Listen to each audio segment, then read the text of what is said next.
ये मतलब मैं थोड़ा सा डाइवर्ट कर रहा हूँ क्योंकि मैं ये जानना चाहता था निजी तौर पर, नाम आंदोलन कहाँ से आपने ये सेलेक्ट किया? बड़ा ये पुराना कॉलेज की रेवोल्यूशन टाइप नाम नहीं है। तो एक है मेरी family, Motwani family, Chicago radio करके एक कंपनी थी जहाँ अगर आप पुराने वो जो पुराने जो माइक हुआ करते माइक हुआ करते थे, स्पीकर्स हुआ करते थे, जब गांधी जी और नेहरू जी बोलते थे वहाँ पे, तो शिकागो रेडियो का एक वहाँ होता था। तो वो आपकी फैमिली की है? जो मेरी फैमिली की है। वाह। तो मेरे जो दादाजी हैं वो फिल्म बहुत पसंद करते थे, तो उन्होंने सोचा कि मैं एक फिल्म प्रोड्यूस करूं, और फिल्म का नाम था आंदोलन। और ये फिल्म बनाई आई थिंक 1950 में रिलीज हुई, 1950 में रिलीज हुई थी पिक्चर, जो फ्रीडम स्ट्रगल के बारे में थी। पिक्चर बिल्कुल नहीं चली क्योंकि आई थिंक मैं पूछता, मेरी फैमिली मुझे किसी बताया नहीं कि फैमिली ने ये पिक्चर बनाई है। तो मैं आई थिंक 22-23 साल का हो गया, मेरे पिताजी ने एक दिन कहा कि हाँ हम लोग ने भी पिक्चर प्रोड्यूस किया था। सर हाँ कब? और तब तक मैं I had already started assisting Sanjay Bhansali. तो सर ये कौन सी पिक्चर है, क्या हुआ? तो सर नहीं, आंदोलन was the name of the film. Picture चली नहीं क्योंकि आई थिंक एकदम मतलब इंडिपेंडेंस के बाद ही आई थी। No one wanted to remember के यार जो फ्रीडम स्ट्रगल हुआ था, तो पिक्चर तो जो एंड उसके बाद मेरे दादाजी ने कभी पिक्चर बनाई नहीं, तो दैट वाज द एकलौता फिल्म ऑफ द फैमिली। तो पिक्चर का नाम था आंदोलन, तो मैंने सोचा कि उसके वाह, क्या स्टोरी है। You learn one thing every day. और आज का मेरा लेसन ये है कि इनकी फैमिली में भी फिल्म बनाते थे, लेकिन वो एक ऐसी चीज थी जो कहीं छुपा दी गई थी, है ना, कोई पुराने दराज में बंद कर दी गई थी और वो वापस आई, तो इसलिए उन्होंने उसका नाम भी रखा। अच्छा, Chicago radio, I didn't know, मतलब हमें तो याद है वो माइक्स लगते थे, that was your family business, incredible. अच्छा, अब क्योंकि हमारे साथ बहुत बडिंग राइटर्स भी हैं, तो सबसे पहले वो जानना चाहेंगे, जब आप कोई प्रोजेक्ट को सिलेक्ट करते हैं, और आप दोनों ये बता सकते हैं, तो आप सिर्फ क्रिएटिव प्रोसेस को देख रहे होते हो कि नहीं ये चीज कि you have to fall in love with the story, प्यार होना चाहिए तब आप उसको बनाएंगे? तो आप वो प्यार देखते हैं कि नहीं, प्यार हो गया, ये सब्जेक्ट बड़ा मुझे पसंद आया, इसके साथ जाऊंगा, या उसमें भी कॉमर्स आ जाता है, नहीं ऑडियंस क्या है, आजकल ये ट्रेंड चल रहा है, या इस तरह के लोग कंज्यूम कर रहे हैं, तो आपका फोकस वहां जाता है? आप बैलेंस ढूंढते हैं या एक ही तरफ रहते हैं? सी स्ट्रीमिंग में I think Nikhil can answer that better, but क्या होता है ना कि दो चीजें होती हैं। एक तो फिल्म का भी बता दें कैसे आप तो एक है कि passion is of course number one, कि कहानी has to hit you at some level somewhere, कि ये हाँ ये कहानी बहुत अच्छी है, या ये बतानी चाहिए, या जो एक जो मैं आजकल बहुत नए राइटर्स को बोलते रहता हूँ कि आपका पिच क्या है कहानी का। आप जो 10 पन्ने भूल जाओ, 100 पन्ने भूल जाओ, आप जो एक पैराग्राफ में बताओगे मुझे कि मेरी कहानी किसके बारे में है, if that works then everything will work after. अगर वो वीक है ना, तो आगे जाके आप जितना भी अच्छा लिख दो स्क्रीन प्ले, कुछ फर्क नहीं पड़ने वाला, क्योंकि आपकी जो कहानी की एक जड़ है, जो एक पिच है, अगर वो ही वीक है तो then nothing is gonna happen. So that's the main thing, if that works then you are off to the races, जैसे जिसको बोलते हैं। बट दूसरी बात है, यस ये जानना जरूरी है कि आपकी ऑडियंस कौन है, और उस ऑडियंस के हिसाब से आप फिर अपना बजट और आपका एक स्केल आप सेट कर सकते हो। फिल्मों में तो डेफिनेटली है, तो मेरी फिल्म है कि मैं उड़ान बना रहा हूं, तो मुझे पता है कि यार उड़ान छोटी पिक्चर है, अगर बड़ी होगी तो बहुत अच्छी बात है, लेकिन एक मिनिमल लेवल पे ऑडियंस ये आएगी, मतलब मेरे को ये बनानी पड़ेगी पिक्चर इस बॉक्स के अंदर, and then we'll see what to do. Lootera में आप थोड़ा बड़ा कर सकते हो, आपके पास रणवीर सिंह है, सोनाक्षी सिन्हा है, it's not an out and out commercial film, but फिर भी एक एम्बिशन है उसका कि हाँ we know that with these two we can achieve something, तो उसमें बजट हम लोग बड़ा कर सकते हैं। That's how we essentially you have to know that as a writer, ये जानना बहुत जरूरी है कि मेरा ऑडियंस कौन है। यू कांट से यार मुझे जवान की ऑडियंस चाहिए लेकिन मैं उड़ान वाली पिक्चर लिख रहा हूँ, वो कभी आएगा नहीं, और उसकी बजट चाहिए, ये नहीं होने वाला है। तो you have to be smart about that. I think in streaming also at some level Nikhil is the better person to. Nikhil जवाब देंगे, लेकिन आप में से क्योंकि बहुत बडिंग राइटर है, देखिए आपने सुन लिया विक्रम ने क्या कहा एक पैरा में, तो फटाफट पिच अपनी तैयार कर लें, क्या पता आपको मौका मिले आखिरी के 10 मिनट में सवाल लूंगा। हाँ निखिल आप। नहीं बिल्कुल, विक्रम ने बिल्कुल सही बोला, और आई थिंक जहाँ तक स्ट्रीमिंग में शोज और सीरीज का सवाल है, वहाँ तो प्यार होना बहुत ज़रूरी है, क्योंकि 2.5-3 साल लग जाते हैं आइडिया से लॉन्च तक।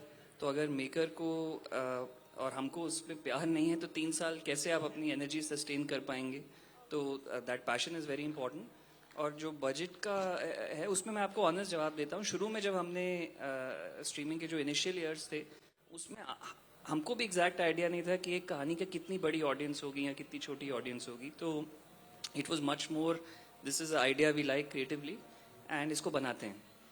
as the industry grows and matures, then you start getting some feedback कि अच्छा ब्रॉड जैसे फिल्मों को मालूम है कि ब्रॉडली अगर हम इस जोन में बनाएंगे तो ये कॉमर्स पर्सपेक्टिव से भी बैठ जाएगा, तो वो थिंग हमारे यहाँ भी है. But first is actually creative, that हमारे कंज्यूमर्स को क्या पसंद आएगा, बिकॉज हमारे जो एग्जिस्टिंग मेंबर्स हैं उनको भी हमको सर्विस करना है with great content. It's not just about getting new people on board. So it's a mix, but large focus is to say let's do it creative first, and now there is also an element of balancing the commerce of it, and that's the way इसी तरह आगे गाड़ी ढंग से बढ़ सकती है. This is not rapid fire but mostly objective questions, क्योंकि रैपिड फायर हर जगह हो रहा है तो मैं नहीं करूंगा. जिसमें मैं आपकी राय जानना चाहूंगा शोज के बारे में, क्या आप देख रहे हैं आप दोनों से, तो एक एक करके जाएंगे. You can answer one word one line जैसा भी आप पसंद करते हैं.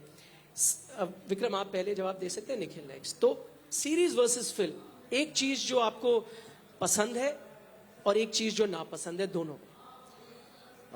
सीरीज में आई लाइक द फैक्ट कि आप बहुत ही डिटेल्ड, इंटरेस्टिंग, लंबी, मतलब डेप्थ वाली कहानी बता सकते हो सीरीज में, जो आप फिल्मों में नहीं. फिल्म मतलब 3 एक्ट स्ट्रक्चर में ही करना पड़ता ही है. वो उसका एक लिमिटेशन है. सीरीज का लिमिटेशन बिल्कुल नहीं है. आप 20 मिनट वाले 6 एपिसोड कर सकते हो, आप 60 मिनट वाले 10 एपिसोड कर सकते हो. You can tell a story in 120 minutes और 600 minutes, and that's up to you, and I think that is wonderful about series.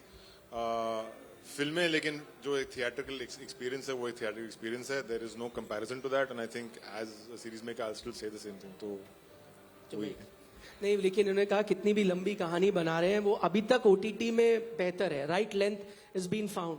I hope वो टीवी की तरफ ना जाए, क्योंकि वो कहानियां जो वहां चलती थी वो चलती रहती थी, खत्म नहीं होती थी. आप बताएं निखिल. आई थिंक सीरीज में एक जो मुझे अच्छा लगता है कि female focus narratives, female first narratives, which is much missing in movies, I feel. I think series have done a great job in saying it doesn't have to be a hero show headlining the content. It can be a very talented actress and it can be a blockbuster. I think that's what is special about series. बहुत interesting है. मेरा शाम का एक session है with Sameer Saxena. तो I saw his film जादूगर. मैंने सोचा उनसे सवाल भी पूछूंगा. It's about a football team and he has a girl in that team for a change. तो जैसे आपने बताया नैरेटिव चेंज हो रहे हैं, इंक्लूसिव आप हो रहे हैं, बड़ा इंटरेस्टिंग है. Okay, one piece of content जो आप थोड़े एनवियस हो, आपने देखा इस साल और आपने बोला काश मैं उस स्टोरी पे काम करता, मैं डायरेक्ट करता. आई थिंक कोरा. और I think it's an outstanding series. yeah, I agree. If I pick something from another OTT service, I think it would be Quora. yeah, that would make the three of us.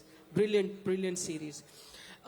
One breakthrough star of the year आपके लिए. जरूरी नहीं कि इसी साल हमने देखा हो, पहले भी देखा हो, लेकिन दुनिया ने नोटिस करना शुरू किया हो. Ori. But we haven't seen him yet. You have. No.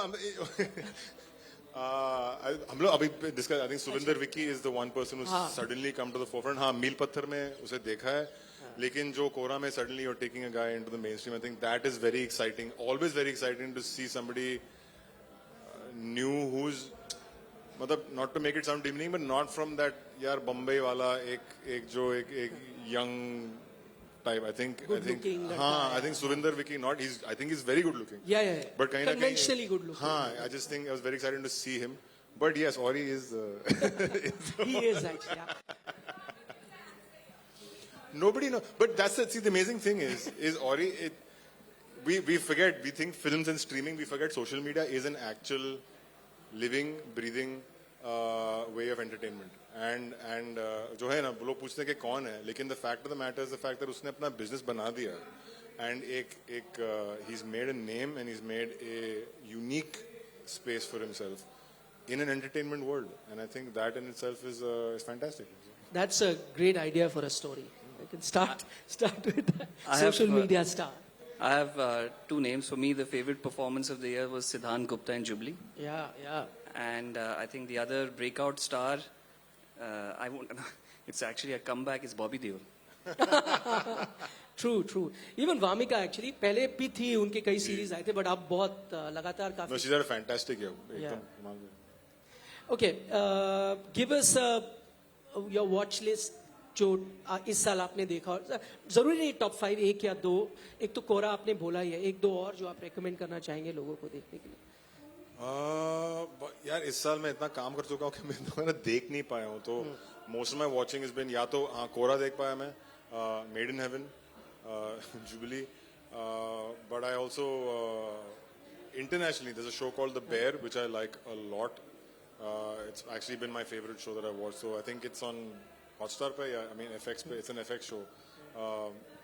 Very interesting, मतलब बहुत कमाल की 20 मिनट वाले episodes. It's about a man who opens a restaurant because his brother उसके भाई का restaurant वो मतलब वो चलाता है, and it's a fantastic show. Oh, I'm going to watch that. The ones that I enjoyed, I'm not going to just plug Amazon shows, but Please. There are two gems which I don't know if many people are aware. There's a show called School of Lies, directed by Avinash Arun. Fantastic. It's been nominated also for That's a few actually a very good choice. So That was really good. And I also enjoyed watching Kala Pani. And there's another show which I've watched later. ये पहले 2020 की release है. Hulu का show है called Dope Sick, which is on the opioid crisis in America triggered by the pharmaceutical companies. It's a fantastic show. So those three I would say are maybe not too many people are aware, but these are, I would recommend you should try them out.